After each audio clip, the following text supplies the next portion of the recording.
कॅन्डीसाठी मोर आवळा वापरला जातोय. पहिले तर मार्केटमधनं आवळे आणले आणि सरगर सरांच्या गायडन्स प्रमाणे आम्ही कॅन्डी बनवायला चालू केली.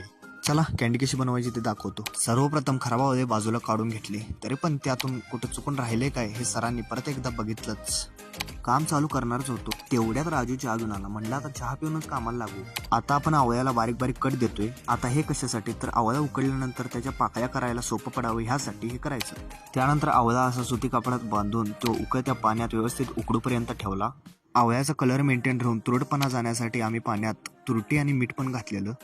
हा बघा गरमागरम आवळा आता उकडून तयार झालेला आहे आणि थोड्याच वेळात आम्ही आता त्याच्या पाकळ्या करायला घेणार आहे. व्हिडिओत दाखवल्याप्रमाणे पाकळ्या अशा सेपरेट करून घेतल्या आणि त्याचे बारीक बारीक तुकडे आम्ही तयार केले. थोड्या वेळासाठी साखरेचा पाक आता तयार झालाय. ते उकळत असा त्याचा टेस्ट म्हणजे त्याचा गोडवा चेक केला. तयार झालेला पाक कट केलेल्या तुकड्यांमध्ये ओतला आणि 24 तासासाठी ते भिजवत ठेवलं.